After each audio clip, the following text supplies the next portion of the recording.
I'm going to tell you how I would escape hell on earth if I had to do it all over again. Let me tell you how I ended up in mental hell first. So hell on earth is the best way I can describe what I felt. I had lost my job due to some coworker / snake scheming behind the scenes, right? He had been trying to get me fired for about half a year at that point. He ended up running to his friend in HR to kind of plan against me and scheme against me.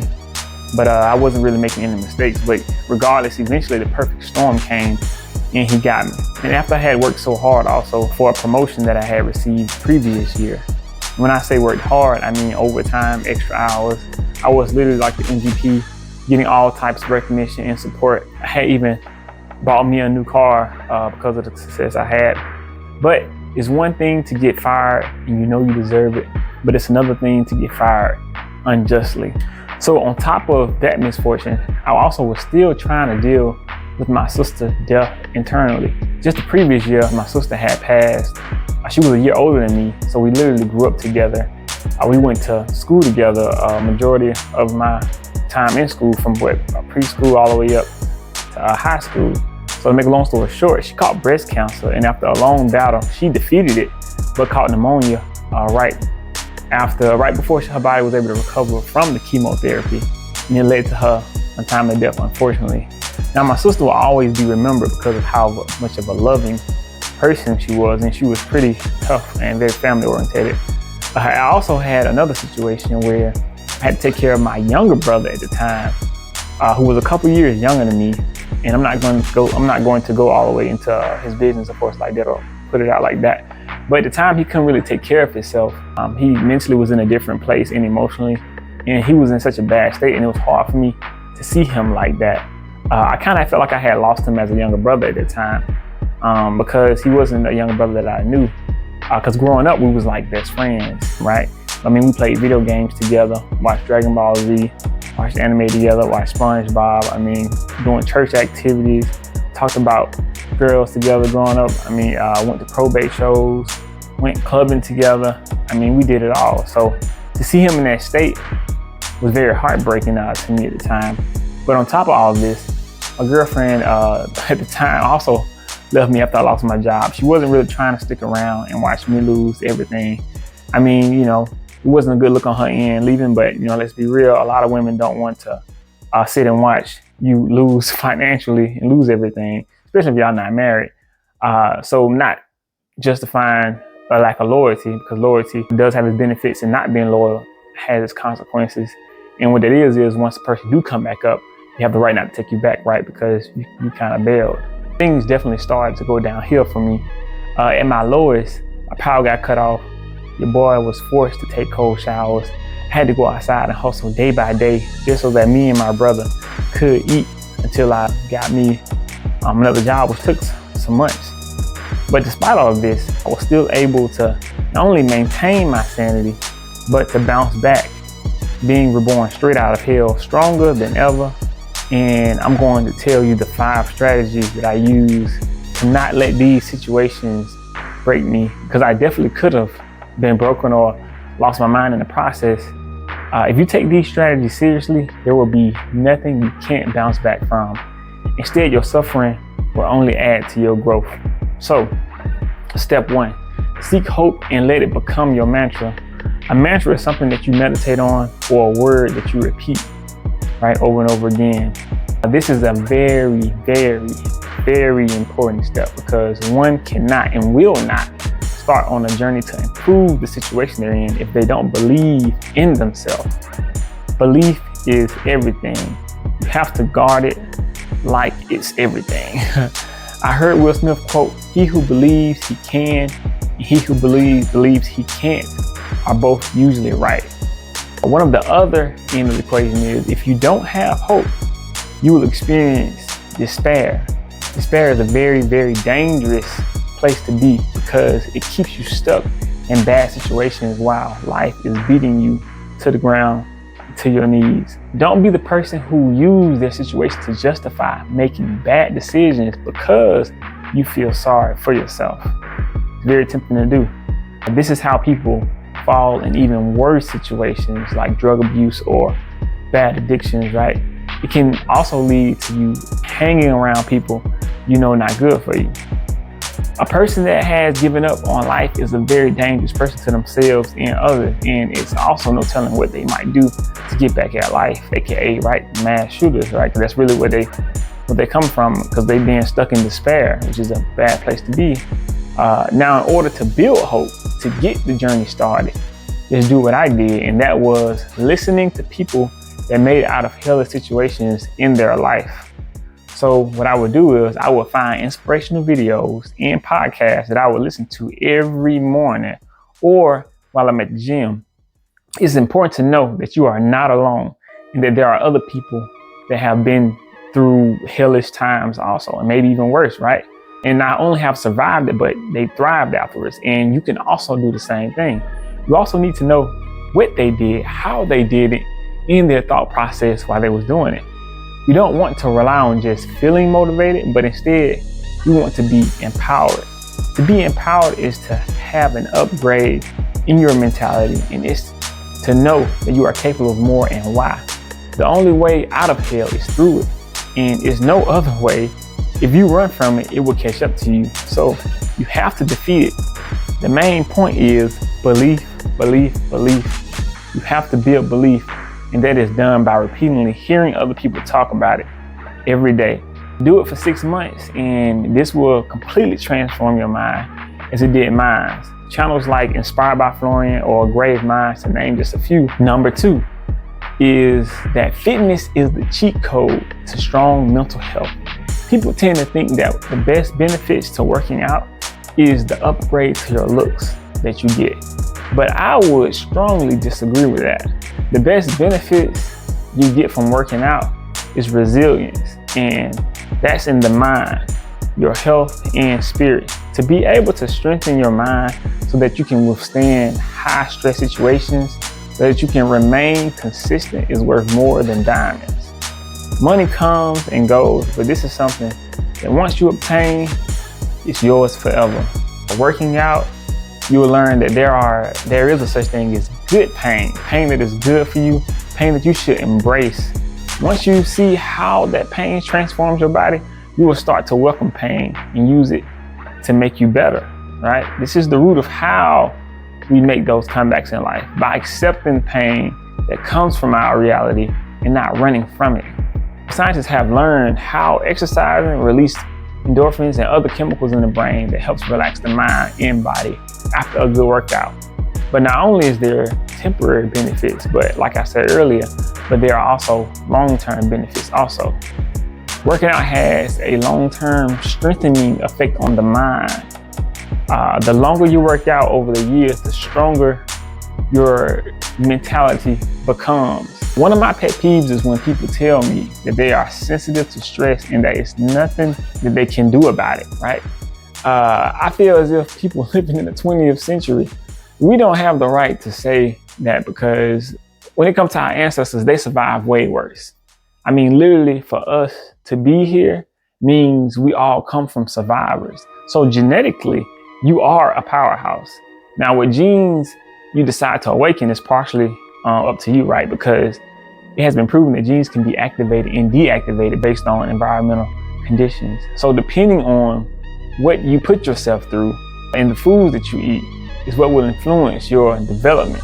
So, I'd be in the gym all the time, but I didn't start like that in the beginning. At first, I was going about once a week or twice a week until I started to get more used to it. And it became more of a habit. And eventually, I was able to go 4 or 5 days out of the week. So it's okay if you fail to get up in the morning or to do certain things, as long as you remain consistent. Because in reality, it's about developing the habit. Now, let's not downplay the benefits that we get from upgrading your looks, though. A muscular physique with a six-pack will change your life, and I guarantee it, or at least that for my guys, right? For the women, getting in shape can also change your life. I mean, of course, the areas of focus may be different, but the concept is still the same. The confidence boost that you get when you can flex in the mirror is very well worth the sacrifice. When you are looking good and other people know that you're looking good, it really helps your overall mood. I know people can be depressed for all kinds of reasons, so I'm not saying that this goes for everybody, but I really think it's harder to be depressed with a solid six-pack and big biceps. And I'm not talking about being skinny and having no muscles with a six-pack. You know, I don't really count those. But moving on though, number 3, find people that are honest and positive to be around. All of this stuff that we are talking about is extremely important. When you don't have honest people around you, you end up like a lot of these singers on American Idol who be so confident in their singing abilities, and in reality, they sound trash, right? This happens by people lying to you, not telling you the truth or the reality of how they really feel about you. American Idol is a very extreme example, but this happens to people all the time, right? Some people have ruined other people's lives by being yes men or giving the wrong advice on purpose because of maybe them being envious, prideful, or just being a hater. See, really, it's hard to see ourselves sometimes because we are so used to being ourselves. So the people around us that are honest act sort of like a mirror that helps us see ourselves as we are, so we can make better decisions, right? Another example is when parents spoil their children. So when they get older and they can't get what they want, they throw an adult tantrum, right? So having honest people around you can help you grow and become more mature and wiser. Now, of course, you can't expect your friends or whoever to always give you the right advice because some situations are just complicated. But in general, they should be able to tell you when you obviously are doing something crazy, right? Now, in this comeback season, I don't think it's wise to try to hang out with so many different people at the same time. The reason being is that your friends or people are not usually the ones going through what you're going through. I mean, you're going through it. So you still have to prioritize your growth so you can get out of the hellish situation that you're in the first place, right? A lot of times what we might find is that our environment might even be the reason or the thing that's holding us back. And we may have to detach ourselves a while or put a little space between you and them, especially if they're participating in destructive habits. Also, finding mentors and teachers that are honest who can help you grow or excel quickly. Speaking from a spiritual and practical perspective at the same time, one of the main tools that can break generational curses actually of your life is teachers and gurus. None of us have control over the location and time of our birth. So the mentality that we develop from our environment that we grew up in is usually what keeps us hostage from elevating.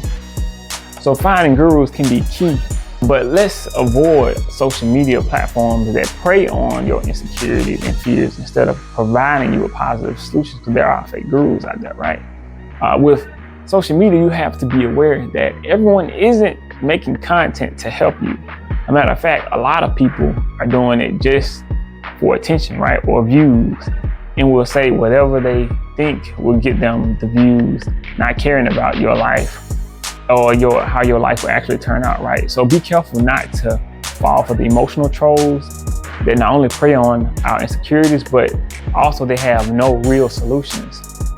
Number 4 is very important, but a lot of people seem to sleep on this, and it's eating foods that support your mental strength.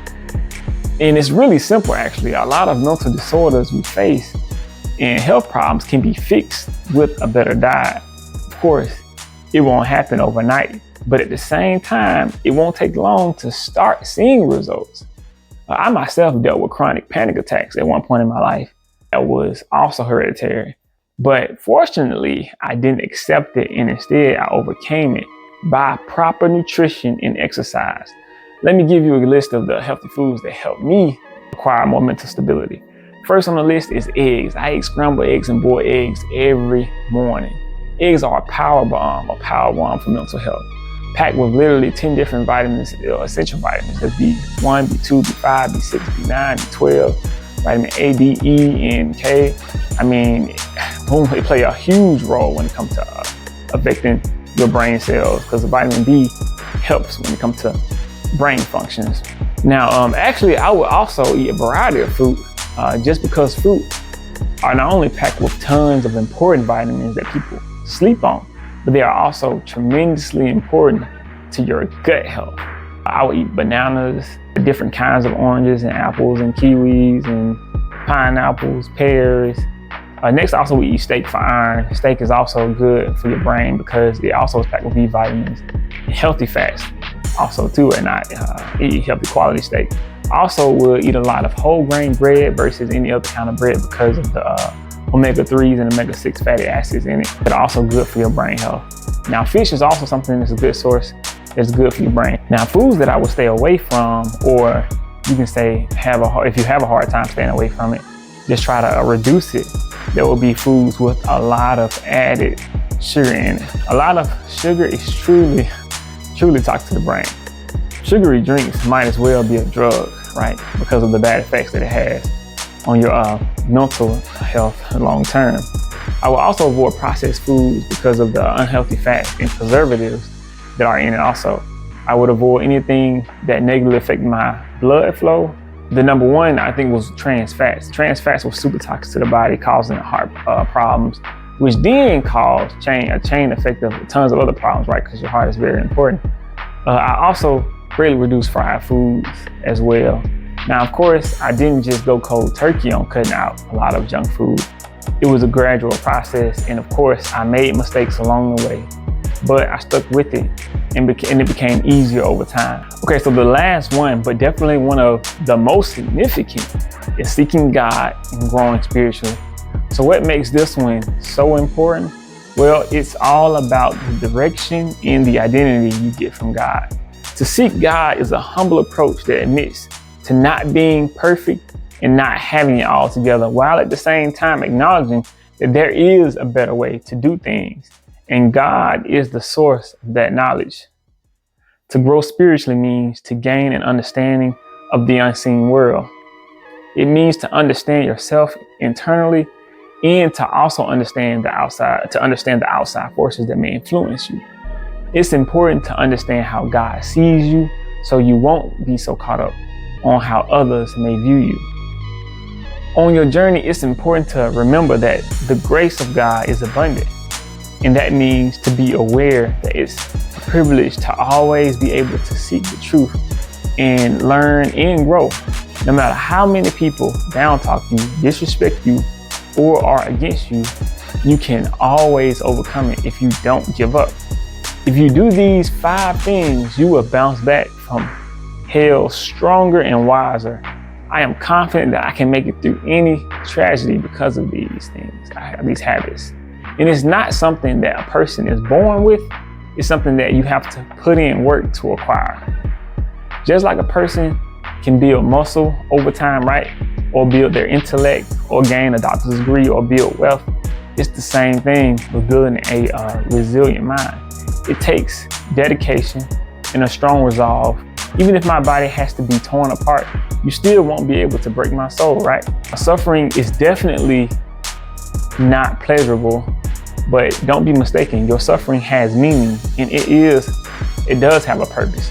Remember, you're not in this alone, and I will see you next time. But until then, stay strong.